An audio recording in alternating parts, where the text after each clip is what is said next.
So for our logos analysis, what we want to be doing is thinking about what are the author's claims that they're trying to prove. And once we know what those claims are, we can say, okay, are the claims actually supported? And if the claim is not supported, if they're saying something that is a claim, it's a point of view or an opinion, but they're not backing it up, well, that's automatically something we can point out as a problem and maybe not listen to it if it doesn't seem true. Now, if they do have support, uh, that could mean that it's a valid argument, but we need to look at the support more closely. It's possible that the support is from somewhere invalid.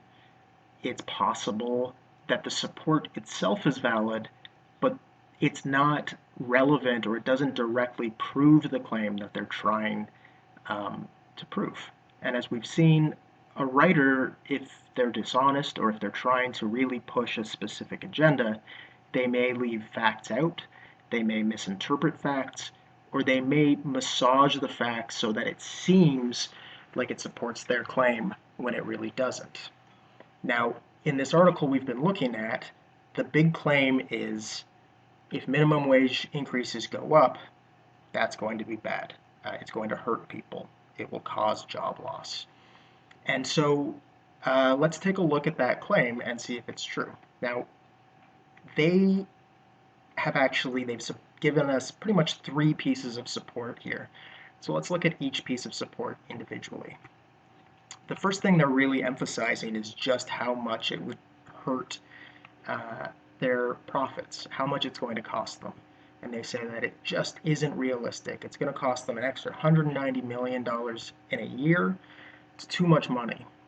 Now, $190 million is a lot of money for you or I, but let's keep in mind that this is also from the article. And as we can see, they made in one quarter, which is 3 months, they made $358 million in profit, not just in income, but in profit, which is up from a year ago. It's increased, the same quarter, it's increased by $200 million. So their profits are still going way up. And $358 million is about $1.3 billion in profit a year. That's a ton of money.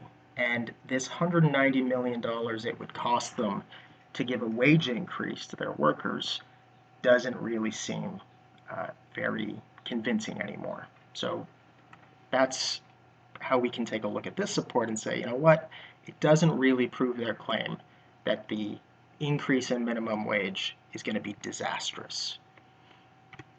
Here's the second support they use. They cite organizations like the Ontario Chamber of Commerce, the Canadian Federation of Independent Grocers, who are also against these uh, these increases in minimum wage. Now, the type of support they're using here is actually an ethos-based support. They're using one of those expert testimonies where you say, look, this other organization, they also say it's bad.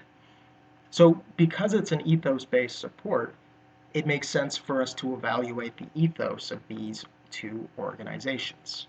Now, I'm not going to go look at the websites right now, but the Ontario Chamber of Commerce is a business organization. It's made up of people who are CEOs and business leaders, people who sit on the boards of major corporations. And so, of course, they are also, much like Galen Weston, going to be very biased when it comes to this topic. They are going to have a point of view where they naturally are opposed to this because it hurts the profits of their companies.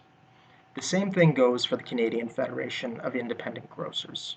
They may be independent grocers, but this is still an organization of people who they own major grocery stores, and so of course their needs are going to be different than the needs of employees and workers. And so there's a bias here that makes this a little bit suspect.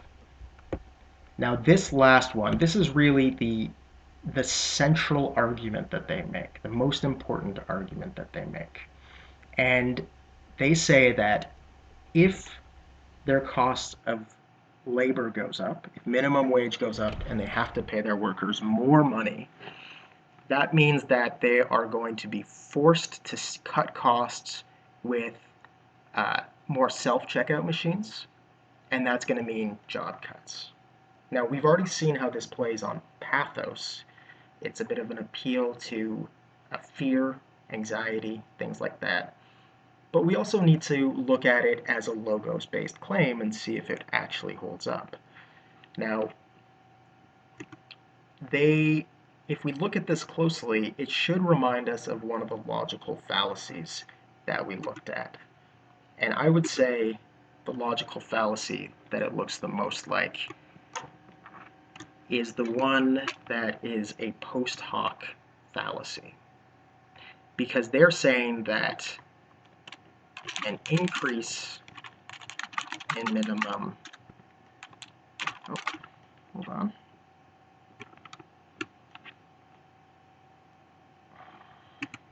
Okay, an increase in minimum wage is going to necessarily lead to more self-checkout machines, and that will lead to job cuts. So this is their logic, and on the surface it makes a kind of sense, and so it's easy for us to just say, yeah, sure, why not? But the issue here is that they were already including more and more self-checkout machines even long before there was any talk of increasing the minimum wage. As a corporation, as a business, they were already going to do anything they could at all, to increase their profits, because they have shareholders, they have people on the top who want to make money, and so the minute self-checkout machines started to exist, they were going to include them. And as the technology has become cheaper and cheaper, they were going to have more and more of them. So it's actually very dishonest to try to portray this increase in self-checkout machines and the job cuts that have come from it as being the result of the minimum wage increase, when actually they were already doing it, and they would continue to do it regardless of how much they had to pay their employees. So at this point, we've done the full analysis, but the logos is really important because this is where we can actually see, okay, does their argument make sense? Even if they're not trustworthy in some ways, even if they're biased, even if they're using a lot of pathos, we need to check the claim and the support for ourselves. And thinking about those logical fallacies can be a great way for us to just start thinking about, is their argument making sense? Is it logical how they're supporting their claim? It can help us make that assessment.